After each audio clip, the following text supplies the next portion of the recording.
I am Karin Ryan, the Carter Center's Senior Advisor for Human Rights and Special Representative on Women and Girls. And it's my pleasure to welcome you to tonight's conversation at the Carter Center, Harmonizing Religion and Human Rights. Thank you so much for joining us tonight. We've got a great program for you and only 75 minutes to get it all in. So I'm going to skip the long introductions. I hope you don't mind. The program has all of the details about our wonderful panelists, but I'll just tell you that on our far right, on my far right, your left, is Imam Omar Suleiman of the Yaqeen Institute for Islamic Research. We welcome you.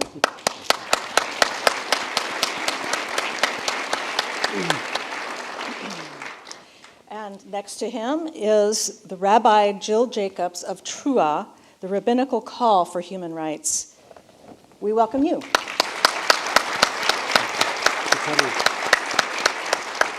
And the man next to me obviously needs no introduction, former President Jimmy Carter.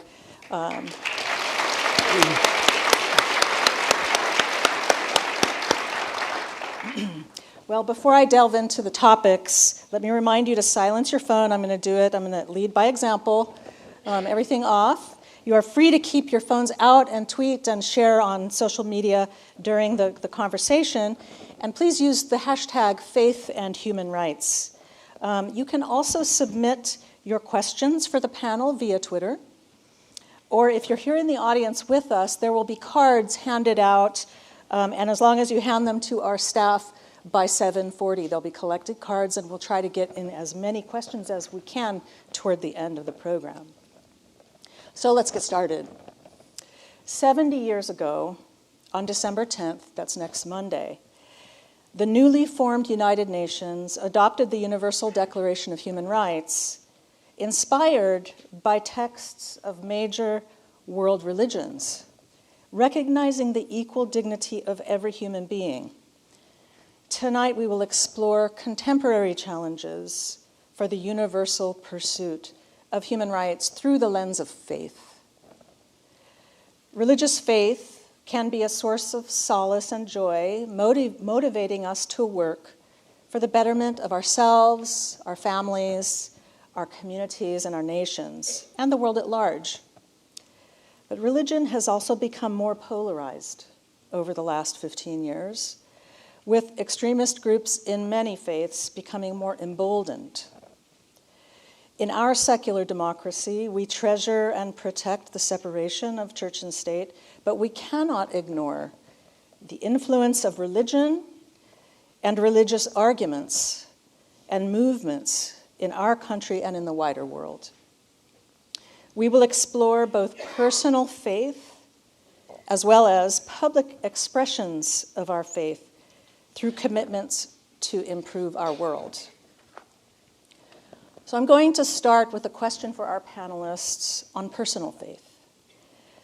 If you could each please speak about the connection between your personal religious faith and your work on behalf of human rights. And I'd like to start with you, President Carter. If you could begin by reflecting on an idea that you addressed in your book. I'm not plugging, but yes, I am. Faith, A Journey for All. It's a marvelous book. If you don't have it, you must get it. You address faith. What is faith in that book?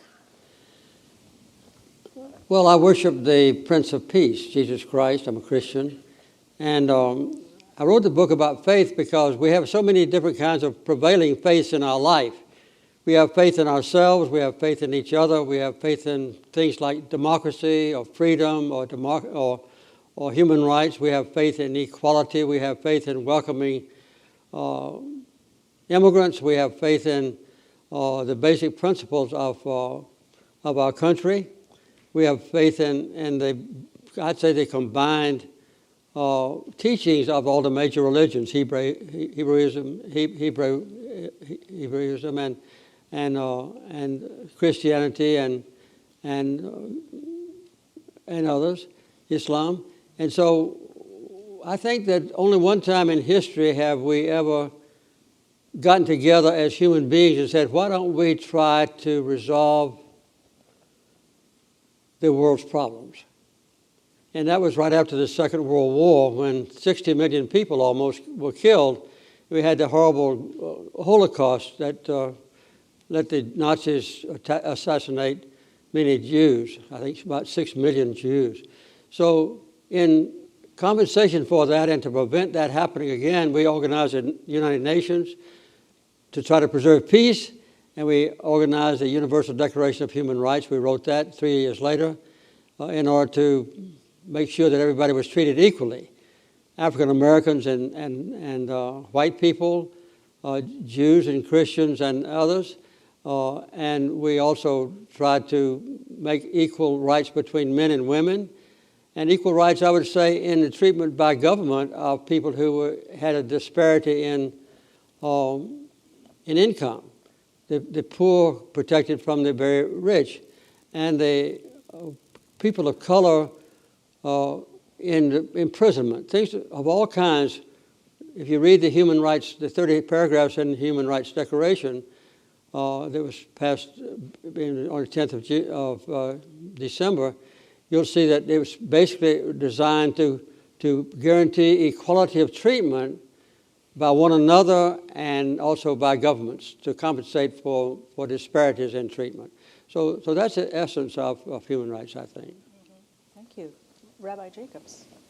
Thank you. First of all, thank you to President Carter, and thank you to Karin for hosting this conversation here. It's really a privilege to be here. For me, my Judaism is what drives my commitment to work for human rights.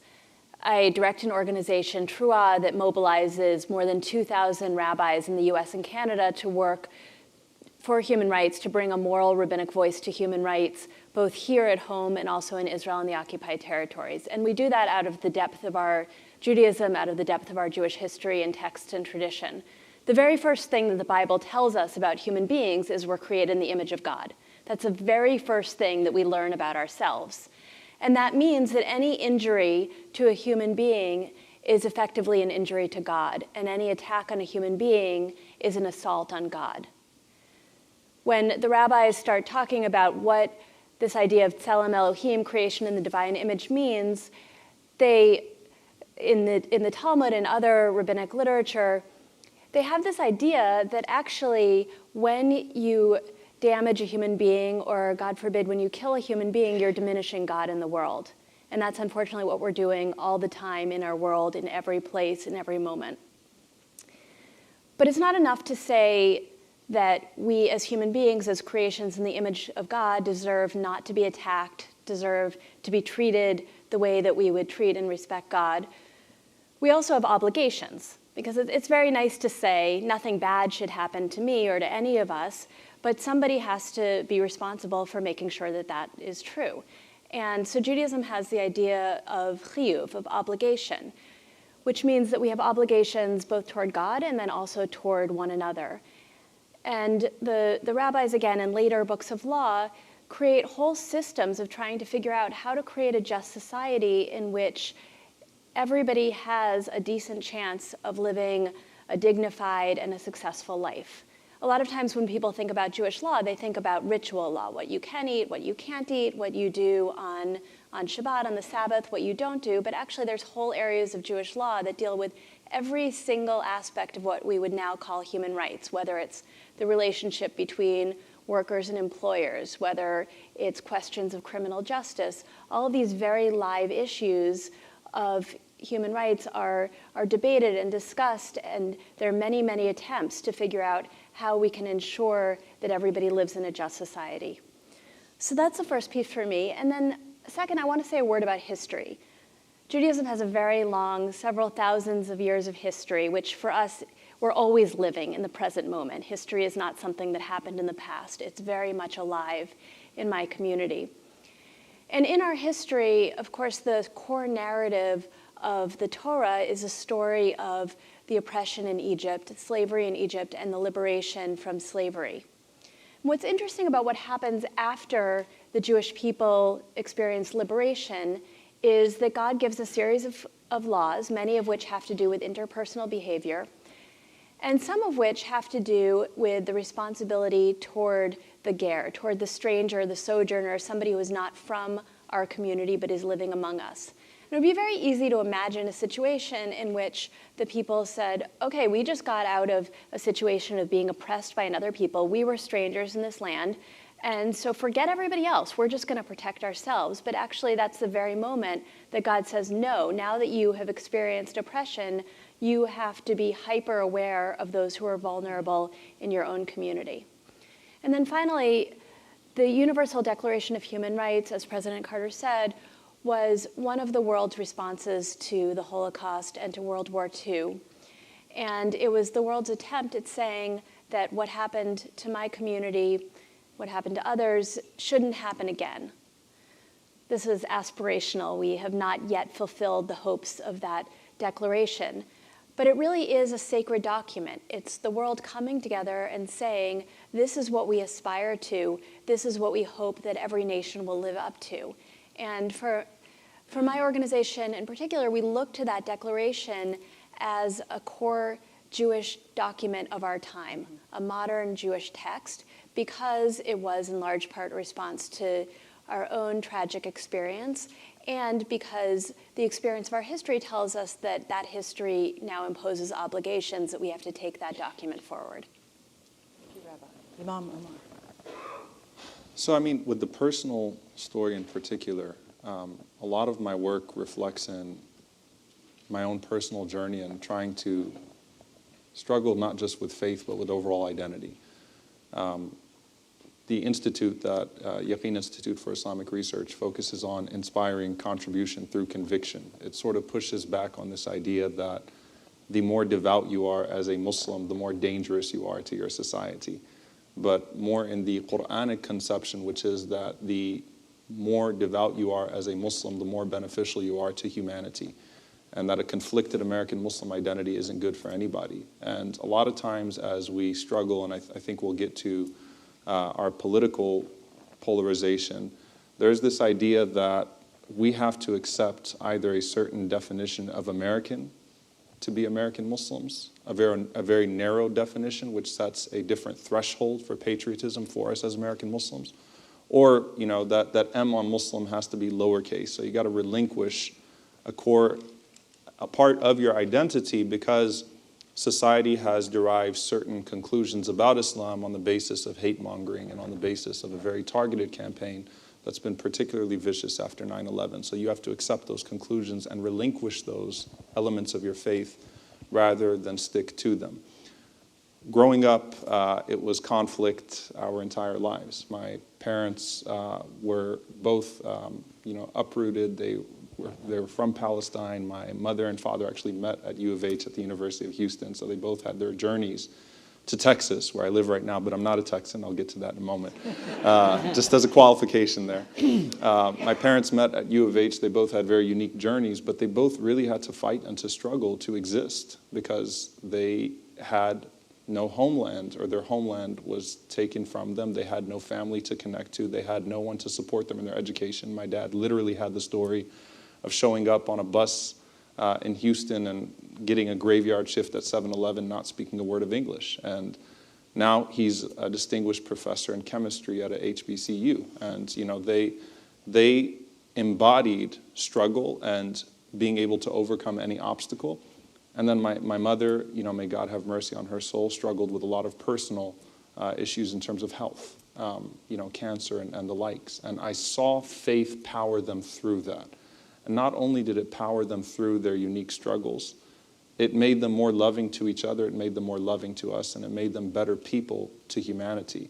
And so they were able to overcome any struggle or obstacle that came their way.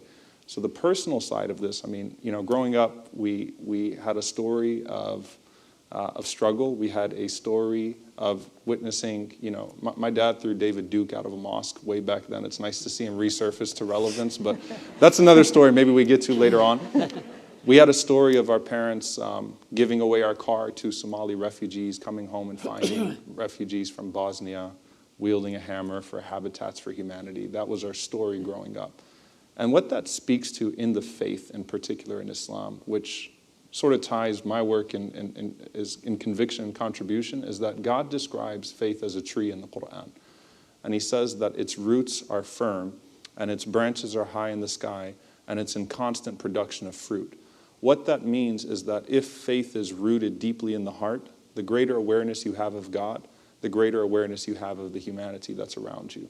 And if you are, in the Quran, if you're standing, there are verses about standing up and praying at night. Every time God talks about prayer at night, he immediately connects it to charity in the day. And what that speaks to is that if you're paying attention to God when other people are not, then you're paying attention to people when other people are not. And your branches being high in the sky provide shade to humanity.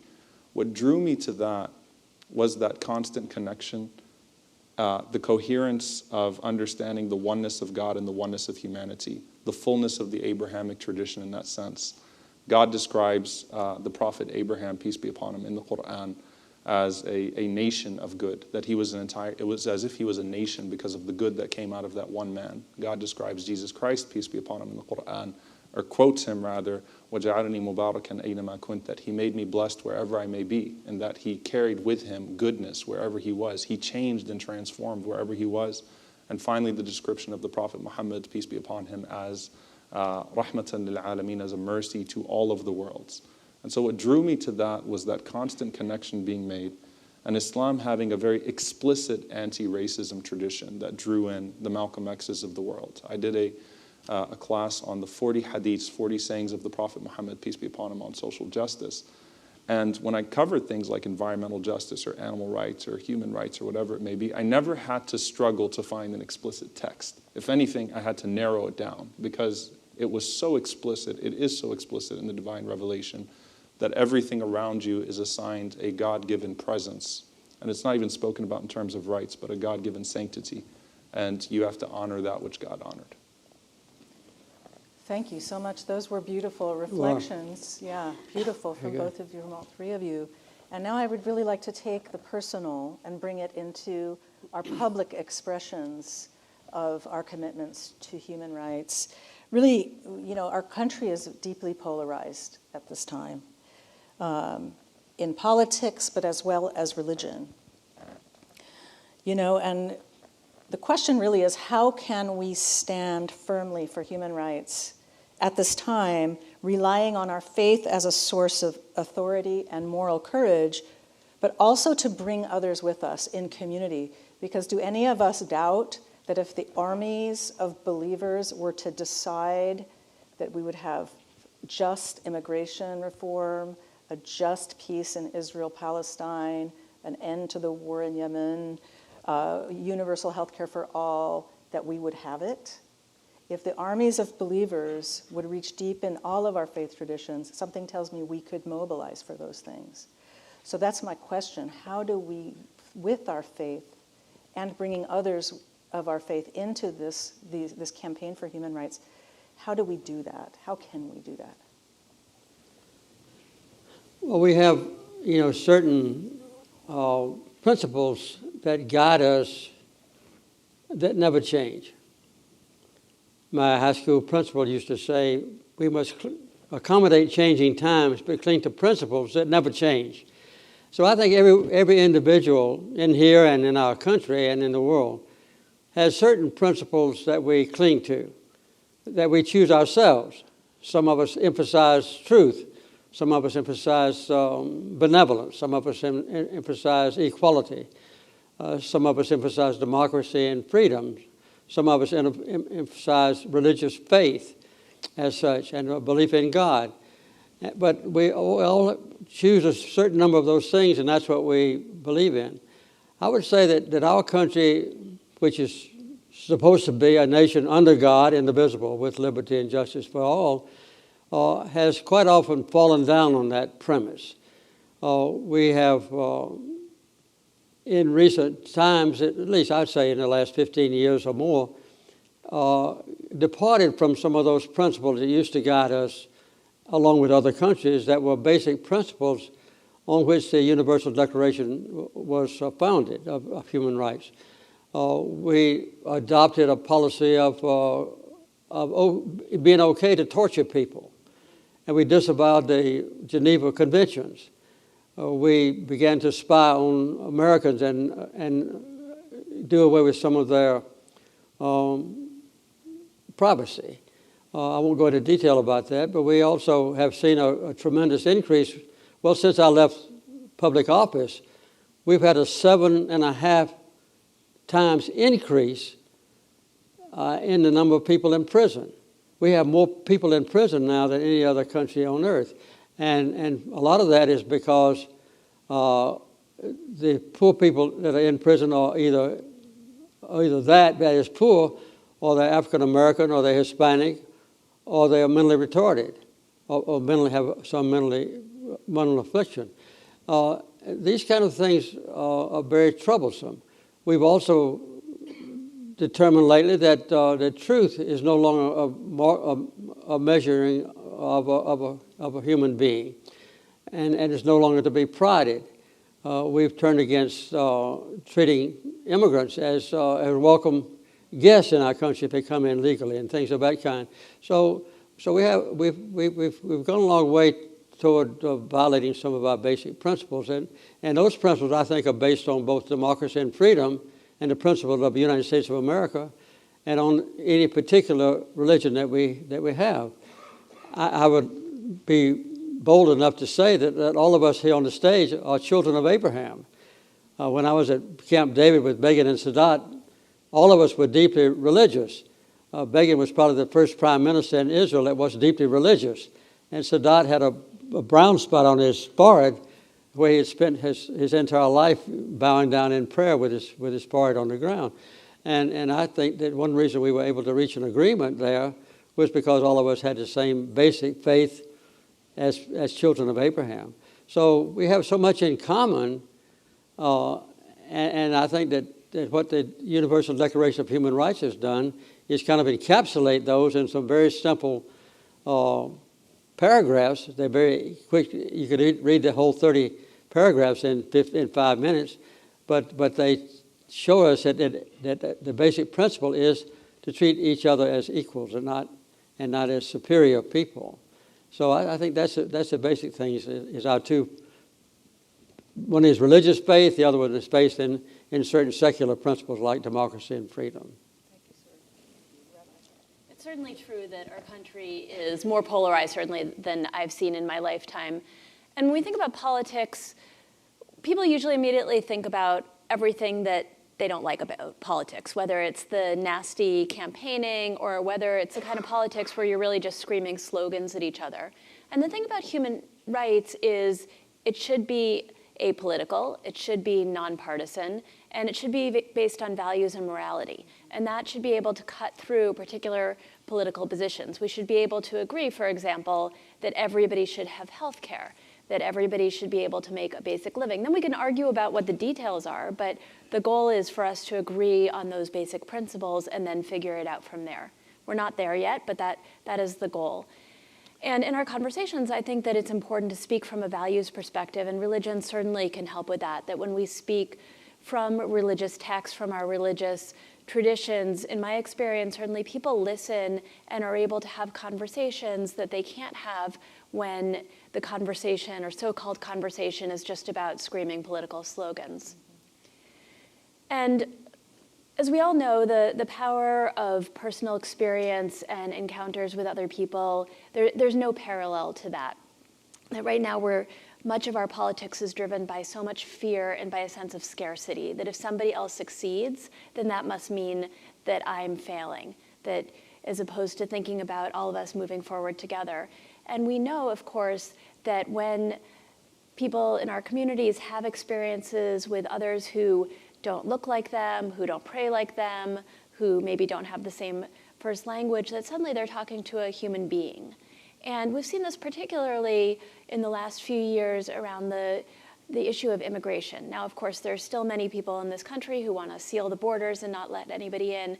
But we've also seen so many attempts to reach out and to try to understand the experiences of people who are coming here as immigrants. So we've seen, at Trua, we've seen more than 70 synagogues that have decided to become sanctuaries, that they've committed to protecting immigrants who are at risk of deportation.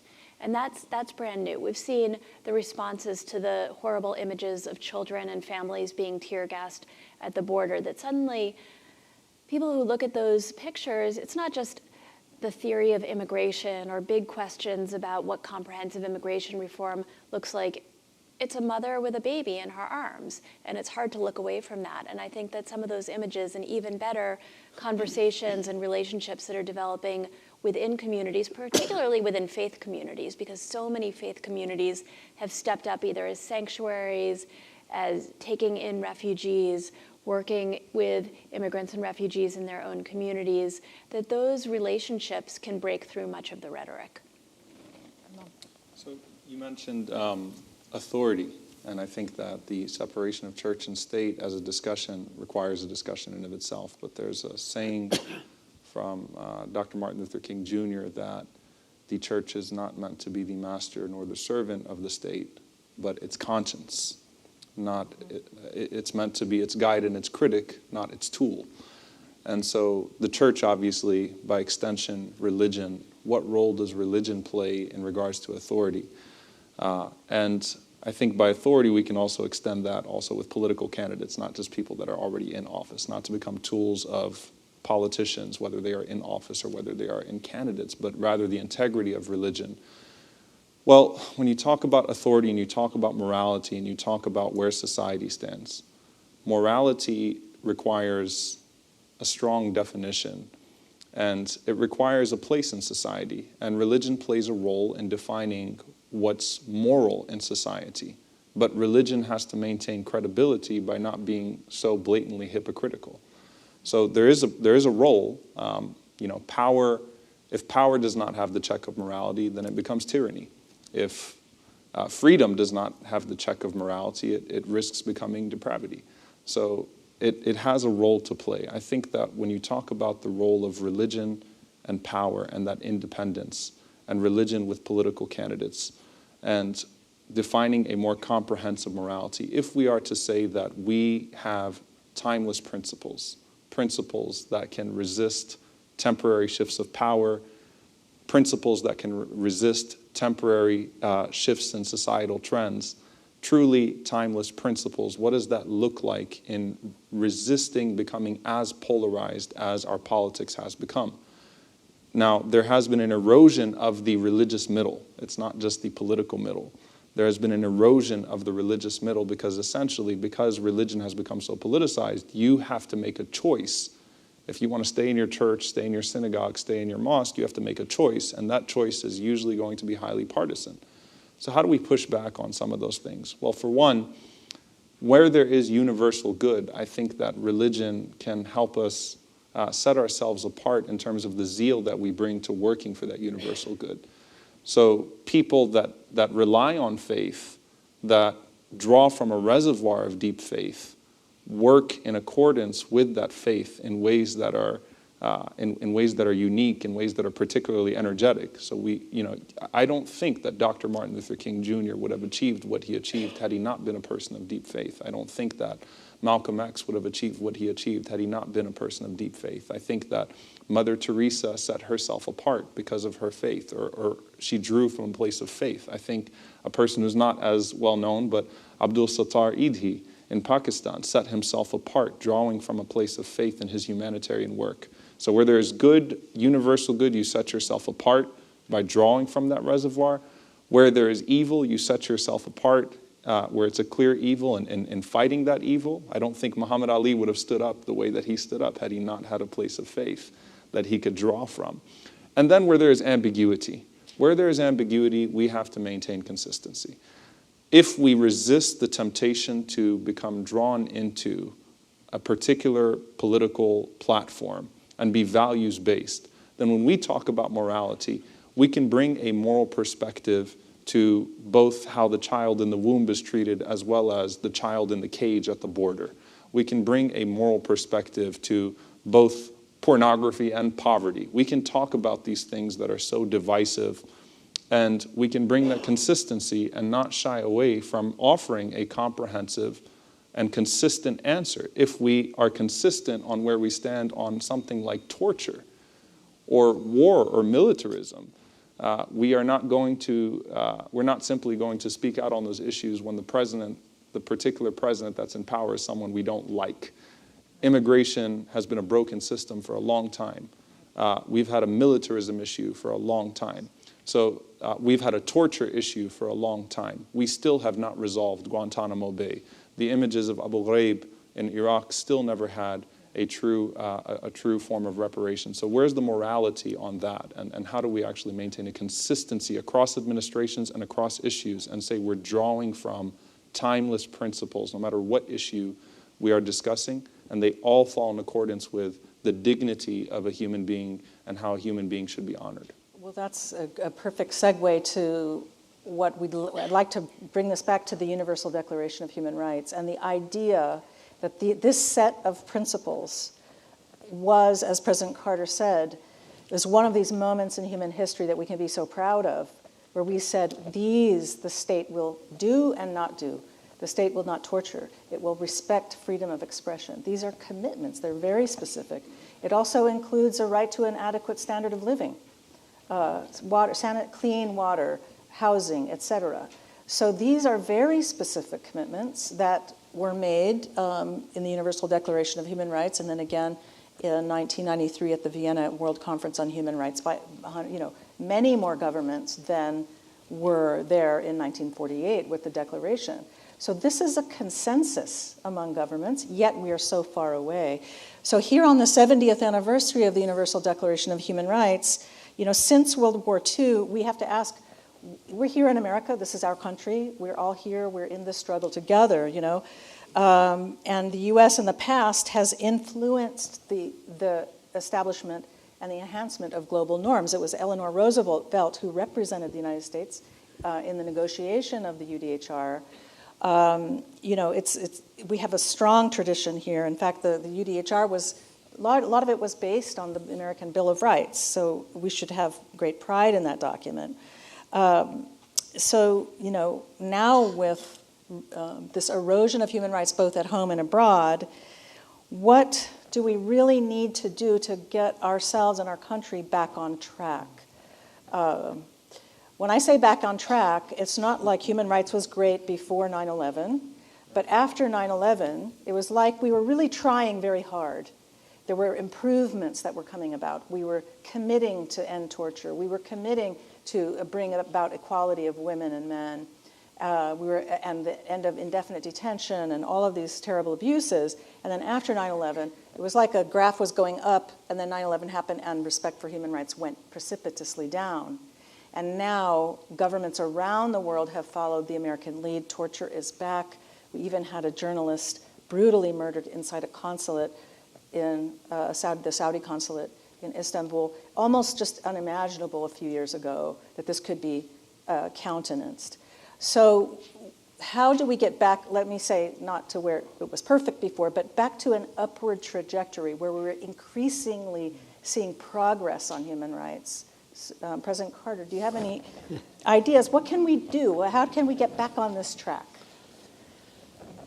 Well, I think I began my rambling remarks tonight by saying that I worship the Prince of Peace. I think the essence of it is peace. It's a basic human right. And the United States has been by far the most warlike country in the world. Since the Second World War, we've been in active combat against at least 30 countries. And since the 9/11, we've been involved in Iraq and Afghanistan now for 17 years, I think. It's the longest lasting wars. We used to end wars in about 4 years, no matter how badly they affected people, but we used to get them over early. Now they just go on and on. So I think that one of the main things to remember there is that our government wouldn't go to war and stay there unless the people basically supported them. So we need to make sure we implement our basic religious faith in opposing war. It has a direct adverse impact on the well-being of people. For instance, China hasn't been to war since 1979. And China has 14,000 miles of high-speed railroad finished. We don't have a single mile. China's building new universities every year. We very seldom have started a new university from scratch that was functional. they have all of their bridges and highways in good shape. I'm not bragging on China in particular, but I'm just saying that to avoid war, China has been able to take trillions of dollars that we've spent, say, in just Iraq and Afghanistan, and spend it on their own people's needs. In just, I'd say, 4 or 5 years, China will do away with extreme poverty in the whole country. That's something that we don't, not even near. I think half the people in the United States are now in poverty, according to the World Bank figures on definitions. So I think if we could just commit ourselves as a nation to implement the teachings of Jesus Christ and not go to war, not fight each other, that would open the door to a lot of improvements in basic human rights, as far as the rights of women, the rights of poor people, the rights of those in prison, and so forth. So that would be my single contribution. I've been learning a lot by listening to the other two. So freedom from fear and violence. Yeah. Well, maybe I'll start with what you just said about freedom from fear, because as we know, when people are afraid, they're very, very willing to sacrifice other people's human rights and civil liberties. And that's what we've seen after 9/11 and right now, that much of the response to immigrants, to refugees, is coming from this place of fear. So we need to figure out how to break through that, which is not easy, but I think it's important that we have a discourse of human rights all the time, not only when things are really bad. As you said, human rights were not perfect under the last administration or under any administration before that, but now people are paying more attention, and if there's a silver lining, it's that people are paying more attention. I'll say also that 70 years in the scope of human history is not actually a very long time. So we might look back and say, how come we haven't achieved this beautiful vision of the Universal Declaration of Human Rights in the last 70 years? Well, I come from a tradition where we're mourning the destruction of a temple almost 2,000 years ago as though it happened yesterday. So 70 years is like a minute. It's nothing. And so we shouldn't give up after 70 years. We should give it at least another 2,000 or so, see how things go. But we certainly can't give up. And the final thing that I'll say is that when I started as executive director of TRUA, and I would say to people, we work on human rights issues, both in the US and Canada, and also in Israel and the occupied Palestinian territories, people would say, okay, Israel I get, but what human rights issues are there in the United States or Canada? Because a lot of the issues that were on people's minds, many people would classify as social and economic issues, social justice issues, but not necessarily human rights issues, because often we think of human rights issues as Geneva Convention issues, as issues that have to do with war, which of course those issues have always been live in the United States, certainly in the past, 18 years, almost 17 years. But it feels very far away. Most of us aren't grappling with those, aren't seeing what's happening in Iraq and Afghanistan every day. And so we don't think of what's happening in the United States sometimes as human rights issues, but we have to talk about the human rights crises at home and talk about what's happening here as human rights issues, and also connect it to what's happening in the rest of the world. And that's something else that perhaps is a silver lining right now as we're seeing the rise of autocrats, as we're seeing the attacks on democracy around the world. We can recognize that it's the exact same playbook that's being used here, that's being used by Putin, that's being used by Orban, that's being used by Netanyahu, all of these leaders who are attacking human rights and democracy in their own countries. And we have to recognize that we can, first of all, we can learn from people who are standing up for human rights in different places. And second, that we have to address these issues as a worldwide crisis and not just in a vacuum in our own countries. I think I'd like to address it from another perspective. I'm speaking from a very unique vantage point, which is being, from the Muslim world, because every Muslim represents all 1.8 billion of us in our actions, so everything we do, which really plays out bad with mass shootings in the country, because you get like 380 of them, and then one of them is a Muslim, and we're going to be good for 1 or 2 idiots a year. That's going to just, taint the entirety of our body around the world. But I'd like to just speak to about, in this particular regard, how we deal with the rest of the world. when we talk about bridges of understanding, we've spoken about polarization in our politics in regards to the national scene, people becoming more isolated and allowing for media and politicians to color the world around them. And the polarization has reached a level to which that means your neighbor who you never talk to now, right? So coloring the world around you through these things. And I want to speak to that element because if we can't even get our neighbors right, how are we going to get people across the world that are some existential threat to our way of life and our civilization right? And human rights discourse in particular, I think, can become problematic in being weaponized for imperialistic and capitalistic gains. And I'll talk about that for a moment. A document is important. A document, at the end of the day, is hostage to those who interpret it and those who implement it.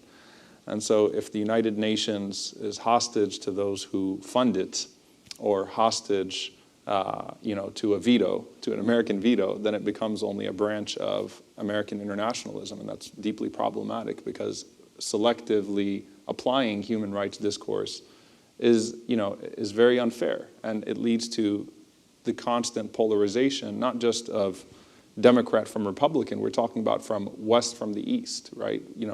Polarizing these two worlds and giving into this idea that there's this clash of civilization that exists out there. How we push back on that is very important. I think it's important for us to understand that using human rights discourse to continue to feed into this idea that one part of the world is regressive, backwards, in need of taming, in need of our saviors to go out there and to free them. And that's why we're going to put trillions of dollars into the Iraq war. Oops, no weapons of mass destruction. But guess what? Now they have movie theaters. So they might have lost hundreds of thousands of people, but we freed them. Freedom, in the language of self-determination, is being lost. And that's actually, in the history of the UN Charter, looking at the Atlantic Charter a few years before that, which emphasized self-determination, I think really spoke to something that obviously evolved and became part of broader discourse, but this idea of self-determination, this idea of a people being able to define themselves. And sometimes when we try to tame the world, we strip national communities, faith communities, people of agency because we project our notions upon them that have very flawed underpinnings, but not the same realities as us. So I think what President Carter wrote in the aftermath of the Iraq War in 2003, I thought was very powerful. You said, President Carter, that the Iraq War didn't meet your threshold as a Christian for a just war. Now, to the American mind, too often, because freedom to us is restricted to expression as opposed to self-determination, which is really what a lot of people are seeking in different parts of the world, and sometimes are suffocated by dictators that we back and that we allow to suffocate those legitimate calls for self-determination. A lot of times to us, we justify some of the harm and the damage that we cause in different parts of the world, and that's part of the moral conscience of the state. We have to be willing to tell our country the truth, that we have to do a better job. We cannot absolve ourselves of our own human rights violations. We can't talk about freedom when we have the largest incarcerated population in the world without owning up to that.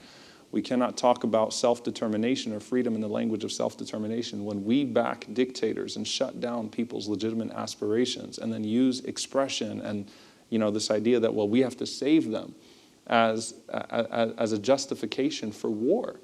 And that in particular, this idea that we can forgive and overlook our own violations at times because we can say, well, at least look, this guy is championing freedom because he opened up movie theaters, and guess what? They're playing the Avengers now. Yeah, but he's also acting like the villain off of the Avengers and torturing political opponents, and where's the human rights discussion in that? So being more wholesome is important, and understanding, building bridges of understanding. Let's make a better effort to understand the world around us, to understand their lifestyles, to understand, to give them the agency to explain themselves to us as opposed to always portraying them in a certain way that makes it forgivable when we destroy their economic and political infrastructures, while we could be spending that money at home on healthcare and on clean water in Flint, Michigan. That's right. And President Carter mentioned about half of the country living in poverty. There's a new definition or a new expanded report that's been championed by the Poor People's Campaign that raises the number of people in poverty from what was 40 million to 140 million people in the United States. When you slightly enlarge the definition to put people who are just a paycheck, just barely away from homelessness and total destitution, 140 million people in our own country. So yes, this and is wasn't it Christ who says, "What you do to the least of these, you have done unto me," right? I mean, so I know President Carter, you have said many times that if you are a Christian, you have to take care of the poor. I think this is a struggle in our system, in our society, that we cherish capitalism. So we're going to have to reconcile the ideas around freedom. What does freedom mean when it comes down to it? And that is challenging in this discussion because it has been much abused, the idea of freedom and what we are allowed to do to pursue it. Just one last question before we go to question and answers. A few years ago, President Carter, you raised the issue of women's rights as one of the most serious and unaddressed human rights violations. The most. The most. Yeah. The most, yes, sorry. Not one of the most. Yeah, the most. And we haven't discussed that tonight, but half of the world are deprived, and we see it with the Me Too movement and so many others that preceded it to address it. Yet another book for you to seek out. President Carter wrote A Call to Action, Women, Religion, Violence, and Power, and in here you talk about that. And women are a key to peace as well. You write about that in here. When women are included in decision-making from the family to the community to the world, we will see more peace. Can we all just talk for a couple of minutes about how we can really advance this idea of women's equality? Zaina Anwar once said, if women are equal in the eyes of God, why are they not equal in the eyes of man? Do you have any comments on this? Well, the Bible says that in the eyes of God, there is no difference between men and women. There's no difference between Jews and Gentiles. There's no difference between slaves and masters. And that just emphasizes at least the New Testament commitment to equality of all people. And I think that the ones that Jesus championed were the deprived people, the ones who had leprosy, the ones who were crippled, the ones who couldn't see, the ones who were despised by society. And he emphasized the fact that all people are equal in the eyes of God. And he included women as well. I still believe that that every country on earth, including the United States, severely discriminates against women and girls. For instance, we support slavery in this country. Slavery now probably exceeds in monetary value and human suffering what it did during the 17th and 18th, early 19th century. And Atlanta is one of the exchange points for human slavery. One reason is that we have the largest airport on earth for passengers. And about 80% of the passengers brought in against their will and to be assigned to slavery conditions and prostitution and other things are women. 80% are women. And whose fault it is? Especially the men's fault. You know, when women are condemned for prostitution, it's the brothel owners and the pimps and the customers who make it possible. When women are accused of promoting abortion because they had to have an end to a termination of a pregnancy that's dangerous to the woman, or was a result of rape or slavery or incest. Men are the ones who cause it, but women always get the fault for it. And as you pointed out, I think there's no doubt that men are the basic originators of almost all the wars in the world. Not every one of them, perhaps, but I can't think of any exceptions to that.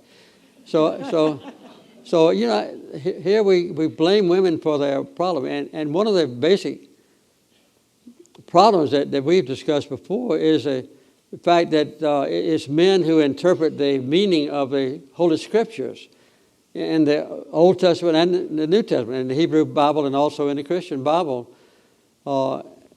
The misinterpretation of certain verses deliberately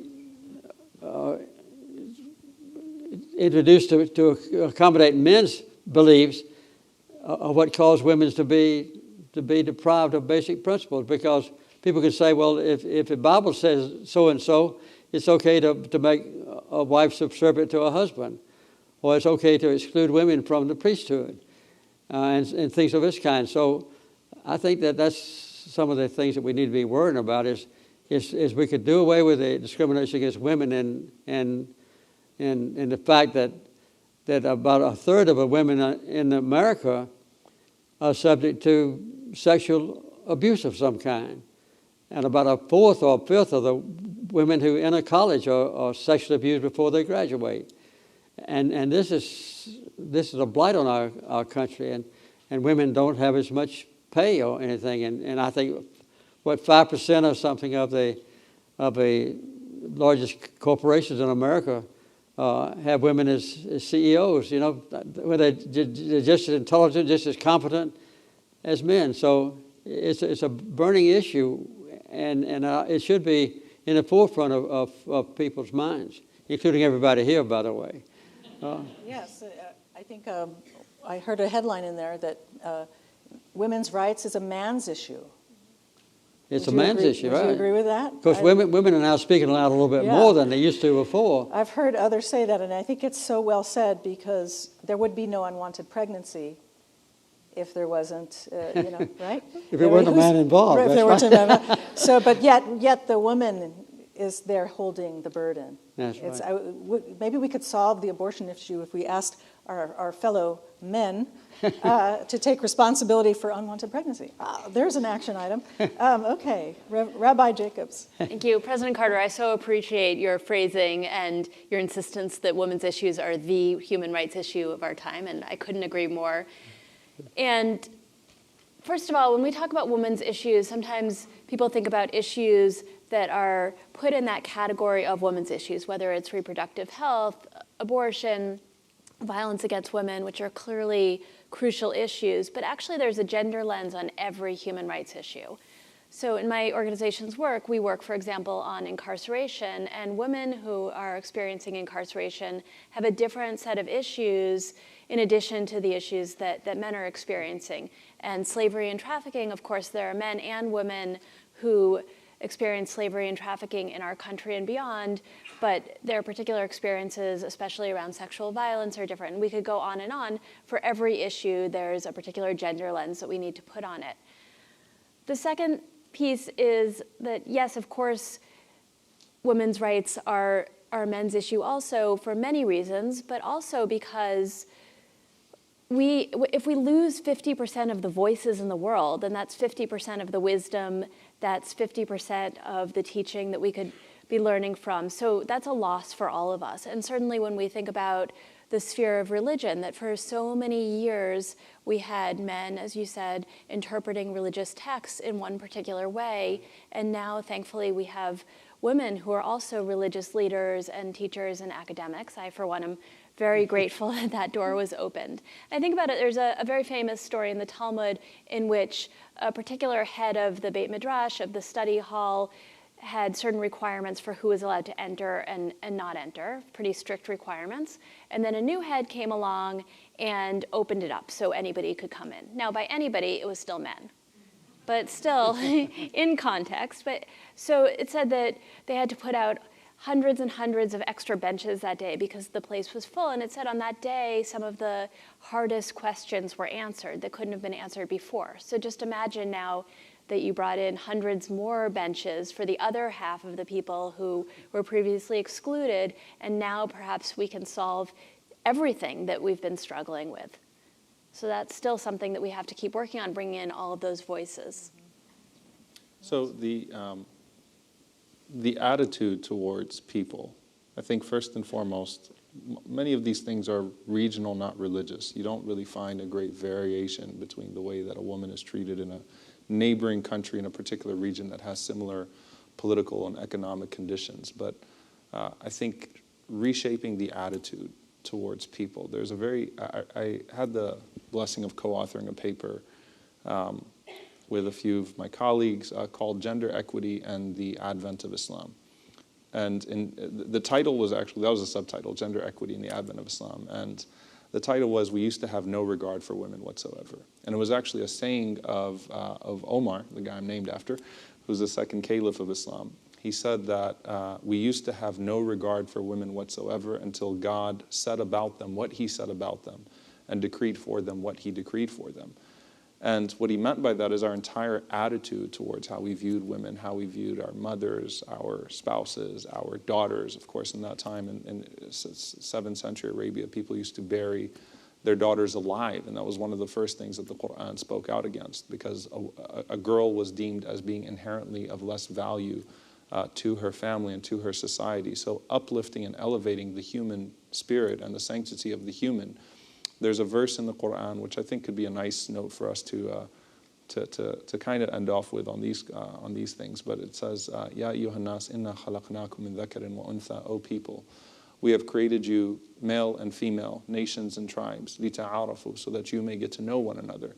And verily the most noble of you in the sight of God is the most pious. So what that meant was piety, which is the true standard of nobility in the sight of God, could be attained by anyone, despite their gender, despite their race. So there's the condition in how we view the woman as a whole, and that's something that Islam emphasized, shifting the attitude towards women. Since we don't have too much time to get into the specific rights and really just speaking to the legitimate grievances that women have had, I think that education is something that we should emphasize. And when we talk about women's role in education, in both learning and the distribution of knowledge, I don't know if you all know this, but the first university in the world was founded by a Muslim woman. And Muslim women's scholarship started with the wives of the Prophet Muhammad, peace be upon him. It was, in Islam at least, the idea of a female scholar teaching, learning, teaching, having just as great of a right or an obligation and a right to learn. That started off very early on. And so, I hate to break this to you all, but the imam thing doesn't really exist. So we kind of just make it analogous. It's sort of like when I said I'm not a Texan, but I kind of am a Texan. I'm born in Louisiana, but I'm still a Texan in a way. The imam, in Islamic tradition, we don't really have a true clergy class. We have scholars and we have lay people. And if the scholars are endowed with some sort of position by state, they're judges, they're qadis. The imam is the person who leads the prayer. All right, so it could literally be if a group of people right now went out and started praying, the imam would be the one leading the prayer. But we use the term imam, means leader, obviously to make it analogous. But really you have scholars and lay people. A great scholar, and I'll end with this, Imam al-Dhahabi, who was 13th century, wrote a book compiling the biographies of 10,000 Muslim women scholars over less than 1,000 years. And actually there's a scholar from Oxford University, Akram Nadwi, who compiled those biographies, who's translating that wealth of biographies. And so when you allow for both men and women to have equal access and knowledge in learning the tradition and interpreting, that was something that was enshrined early on in our faith tradition, then a lot of those discussions do not have to be revisionist, 500, 600, 700 years later, because women have been boxed out. And I'll also mention this, we have yet to have a female president in the United States of America. Indonesia, which is the largest Muslim country in the world, not an Arab country, surprise, surprise again, it's not my fault, by the way. What's that? It's not my fault. It's not your fault. We don't blame you, President Carter, for that one. But that's just to say that I think we've grossly misinterpreted the status of women in Islam, and that's part of that Orientalism that has peddled a certain notion of how women are viewed in the Islamic tradition. Well, let me say one thing. You know, I think the most surprising and enthusiastic group that we've had to work with around the world on women's rights has been the imams in West Africa and throughout Africa. And Karin can maybe take 2 or 3 minutes to testify about it, how many of them are so enthusiastic about having explained from the Quran how women should be treated equally and fairly. And this has been a very wonderful delight for us and also very gratifying for us. Isn't that right, Karin? That's right. I won't take 2 or 3 minutes. I'll just say that okay. It's really inspiring that when people see how their faith, and in this case the Quran, aligns, and they look at it and they say, this is human rights, they become apostles and evangelists for human rights. And this is happening in Nigeria and Ghana. You can read about it on our website that we have found. And we hope to do more with Christian communities and Jewish communities and others to align human rights per se with faith tradition, because it is very much culture. It's not faith. It's not from the text itself. It's culture. So helping to bridge those gaps is very, very much part of our work. Thank you, sir. We only have about 15 minutes for questions, and we do want to get some in. And I wanted to pick up, Omar, on your Imam Omar, on your last point earlier when you were talking about the weaponization of human rights. So the question then is how, and this is for each of you, if you want to, I'll get it, it's okay, that's all right. How can we balance between human rights and our interests, our national interests, economic, military, to be maintained? To what extent must the superpowers intervene in a context where huge human rights violations take place? Especially what if this context is in the case of an ally, like maybe you could add several countries in there.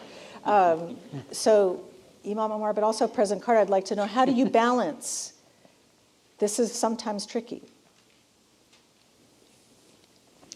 I'll be glad to let you go first for a change. I've never been in charge of a country, so I'm not, never been tasked with balancing out the interests. I think just and I'd love to hear from President Carter what moral leadership looks like at the state level. As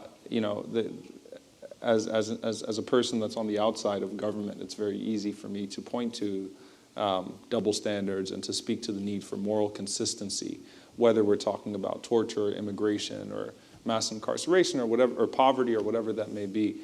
I will say this: I mean, if it's not, in the case of human rights discourse in particular, the way that it has been weaponized has fed into this notion that we have already mastered it.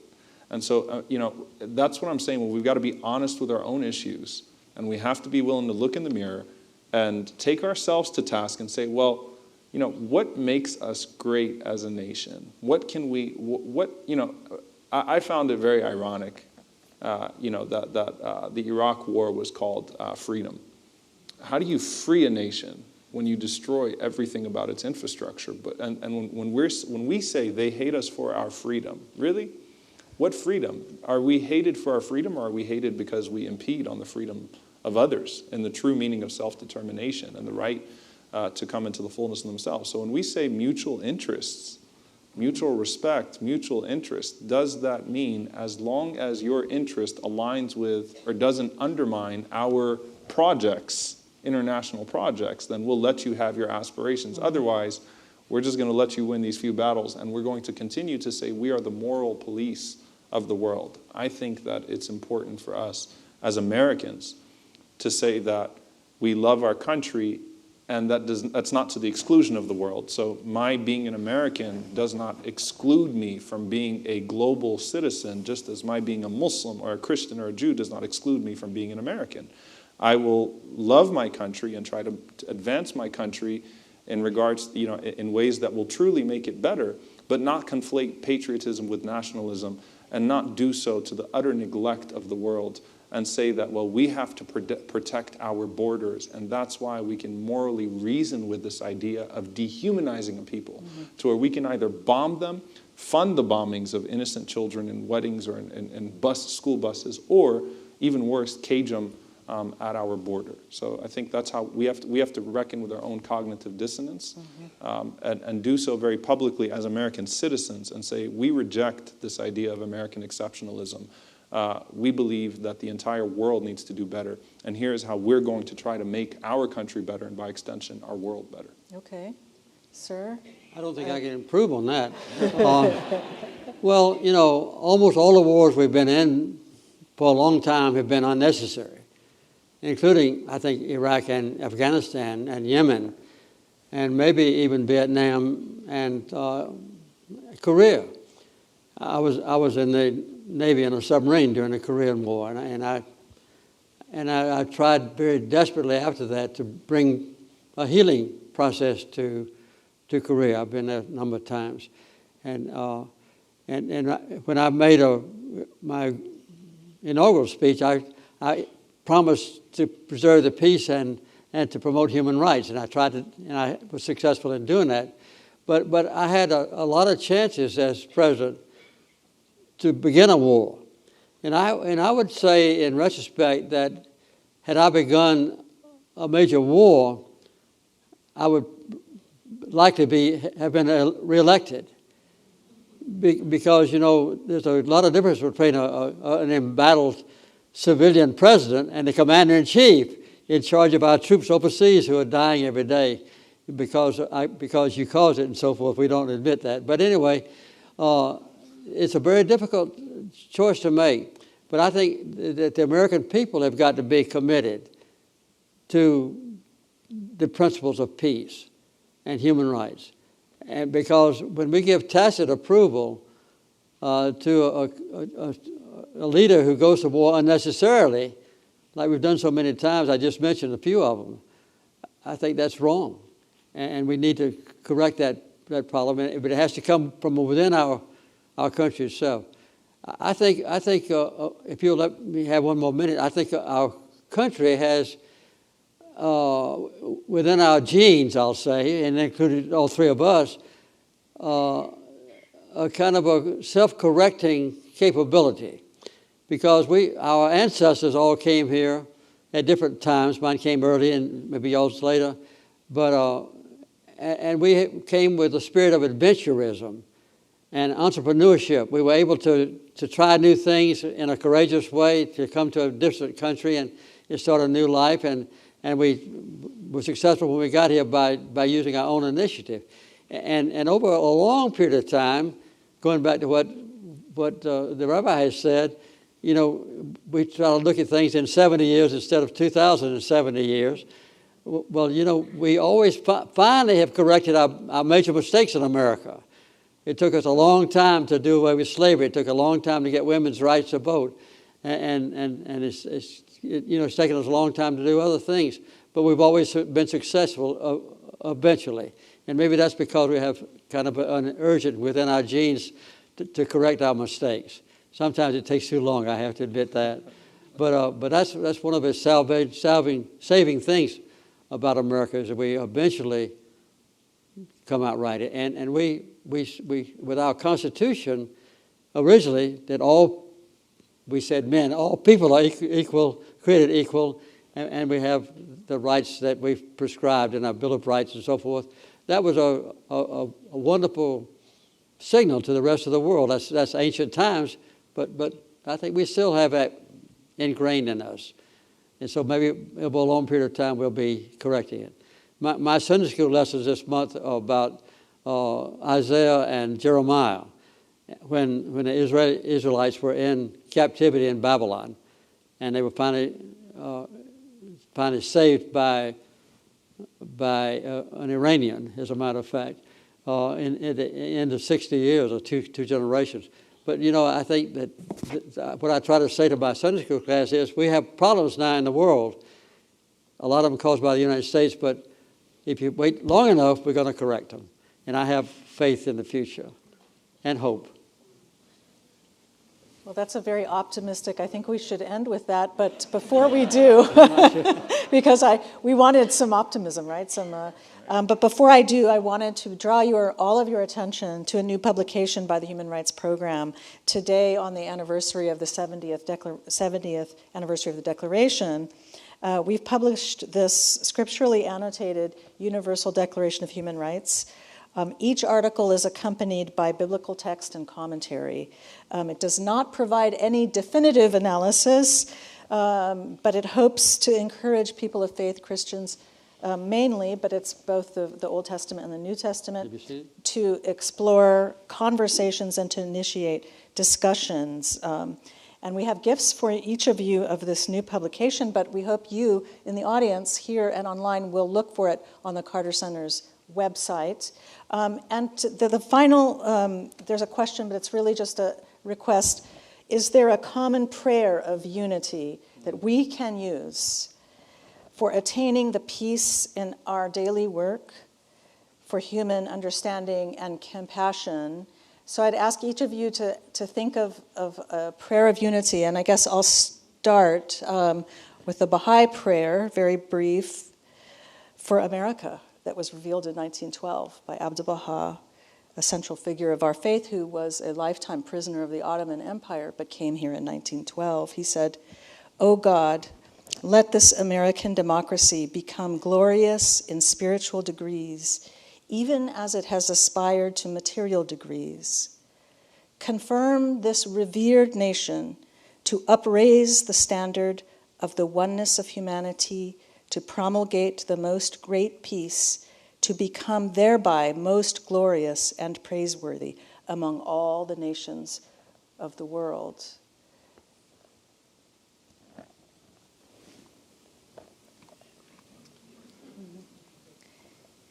I'll start based on what you offered. I don't think that there's one prayer that we can or that we should all say. There's something that's very valuable in our diversity, in our different faith traditions. And when we try to have one prayer that all of the different faith traditions can say, what ends up happening is we take out everything that makes each of our traditions special. And so I believe that we should each pray in our own way out of our own traditions. And I'll just offer, because you offered this Baha'i prayer, Jewish communities have for a very, very long time been offering prayers for the leader of whatever government we're living under. And we pray that there's different versions of this prayer, but basically we're praying that this leader, whether it's a president or a king or prime minister, whoever it is, that they are going to do what is right and what is just. And there were many conversations in many Jewish communities when the new administration started about how we would go about saying this prayer when we didn't have that faith that this was an administration that would actually carry out justice. And in those conversations, what many of us talked about was the fact that we've said this prayer, or a version of it, under some of the cruelest kings, under czars, under lots and lots of people who had no interest in justice and mercy, in peace, and yet we keep praying it. We keep praying that they actually will find some enlightenment. And of course, it's not enough to pray. We also have to be doing the work every single day. And so we need to keep saying that prayer, whoever our leaders are in every moment, and then continue to also do the work so that we're not just relying on those leaders to do the right thing. Do you want to share it?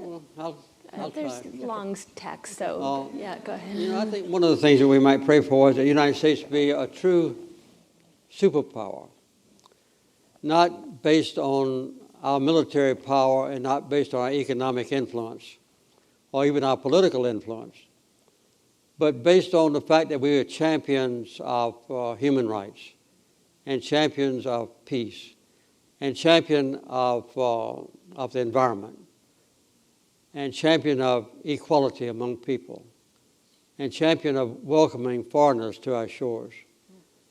Those are the kind of things that we ought to be the champion of in the eyes of the world.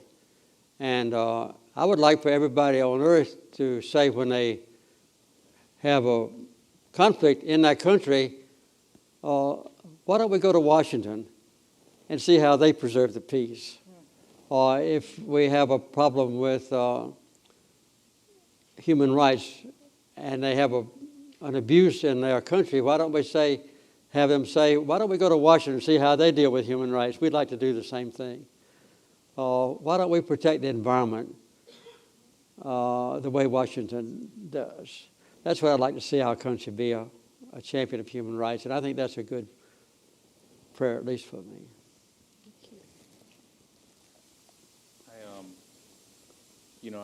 There's one, I was going through all the prayers in my mind, obviously, and so there are many beautiful scriptures and prayers that could fit the entirety of the Abrahamic scope and by anyone who believes in a creator God. There's one prayer that I think speaks to something that we've all been not hinting at, but speaking about, which is that a recognition that our decisions are very consequential, especially when we have positions of power, whether they're political places of power or whether they're pulpits, places of influence. They're places of power, and they're places that have great consequence. And each one of us has to recognize that our places carry great weights of responsibility. And the consequences have led to a lot of people in hardship, man-made, created disasters. And that's true whether I'm dealing with a Syrian refugee or someone that's in the streets of Dallas or someone that's in a warehouse at the border. So one prayer that's very special to me, it's short, but it's very comprehensive. The Prophet Muhammad, peace be upon him, used to say, "Oh God, I asked you for the ability to do good, the ability to leave off evil, and for the love of the poor." So, the love of the poor, the love of the exploited, the love of the oppressed. If there's anything that we can do when we're talking about humanizing people, I think that each one of us needs to reach deeply within ourselves and then do our part to acquaint ourselves with those that are suffering due to the various injustices that we seek to combat with our different places of influence. So I ask God that He allow us to do good, leave off evil, and that He place within us the love of the poor. Ameen. Very good. Thank you. Well, that's all the time we have tonight. I hope you'll watch the webcast for our next conversation, The Delicate Art of Conflict Resolution, because we need peace, right? Yeah. This will take place March 14th, 2019, and you'll find more details online. My thanks to all of you for being with us tonight, and please join me in a round of applause for our panel.